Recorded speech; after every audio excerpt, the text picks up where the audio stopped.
Sahabat Rumba, naiknya Prabowo menjadi presiden adalah sesuatu yang istimewa untuk kali ini.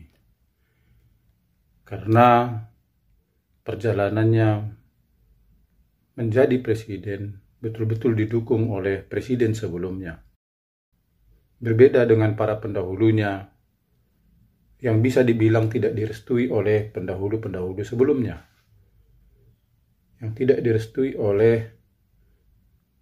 orang yang digantikannya. Kita mulai saja dari Soekarno. Soekarno berpindah ke Soeharto,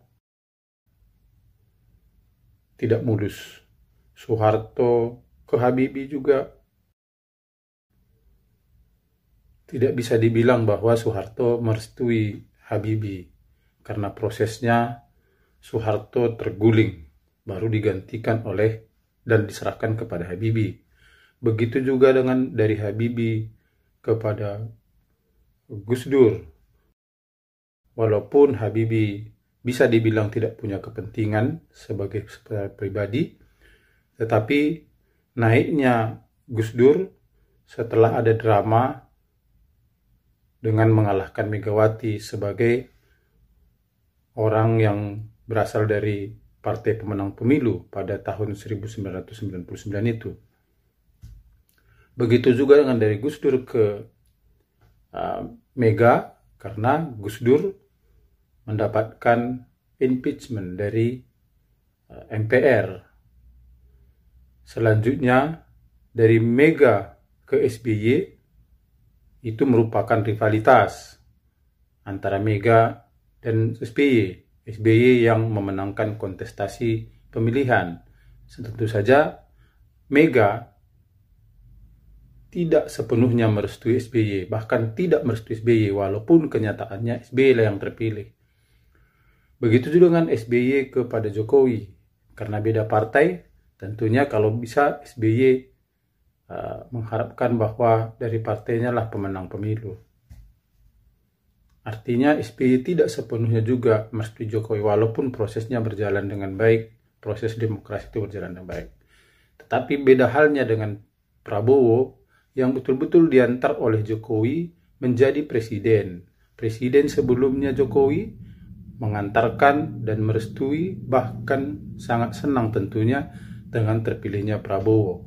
Terlepas Prabowo juga memiliki wakil adalah anaknya Jokowi. Jadi secara personal, secara kepemimpinan, Prabowo pasti akan menunjukkan yang terbaik dari apa yang dia miliki.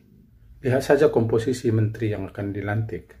Yang beredar belakangan ini, Prabowo tidak sungkan-sungkan mengambil menterinya adalah menteri masa Jokowi atau koleganya, teman sekabinet. Itu modal besar Prabowo dalam memimpin bangsa ke depannya, sehingga persatuan dan kesatuan adalah menjadi modal yang sangat besar bagi Prabowo dalam memimpin bangsa ini, mengarahkan bangsa ini untuk lebih maju. Karena bagaimanapun stabilitas nasional, rasa damai masyarakat, dan ketenangan masyarakat menjadi modal besar dalam membangun bangsa. Tidak hanya itu, Prabowo juga didukung penuh oleh semua partai, meskipun Prabowo tidak didukung oleh PDIP pada saat pemilihan, PKB, begitu juga dengan Nasdem dan PKS. Kenyataannya sekarang bahwa Muhaimin Iskandar kemungkinan menjadi menteri. Nasdem juga tidak ada menyatakan bahwa mereka berseberangan dengan pemerintahan, terlepas ada atau tidak nanti menterinya di kabinet. Nasdem menyatakan tetap mendukung pemerintahan, baik dalam bentuk pemikiran ataupun ide. Bagaimana dengan PDIP? PDIP juga kenyataannya adalah bekerja sama dengan Gerindra. Buktinya Ketua DPR akhirnya secara bulat memilih Puan. Itu tidak terjadi begitu saja, walaupun PDIP pemenang pemilu. Justru kerjasama itu juga terlihat ketika MPR malah dipimpin oleh Gerindra, partai pemenang ketiga. Padahal lazimnya selama ini yang berlaku adalah pemenang kedua mestinya Golkar. Itu tentunya ada kerjasama di belakang layar, ada kesepakatan-kesepakatan antara Gerindra dan PDIP supaya Gerindra menjadi ketua MPR dan PDIP yang menjadi ketua DPR. Bagaimana dengan Golkar? Golkar tentu mendapat kompensasi. Kemungkinannya adalah penambahan jumlah menteri. Bargaining politik yang dilakukan oleh Prabowo, kerjasama dengan partai-partai, dan dia bisa merangkul semua tokoh, itu menjadi modal besar bagi Prabowo ke depannya dalam memimpin bangsa ini.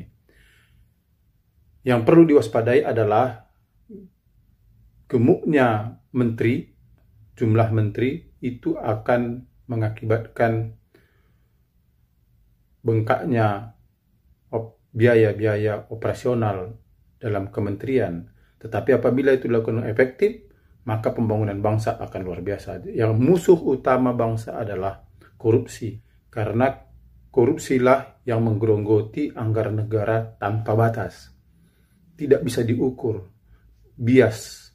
Anggaran-anggaran dikeluarkan bias. Tetapi apabila semua unsur dari pemerintahan Prabowo bisa efektif, walaupun itu gemuk, walaupun itu mengakomodir segala kepentingan sehingga negara bisa aman dan bisa berjalan dengan baik, kenapa tidak?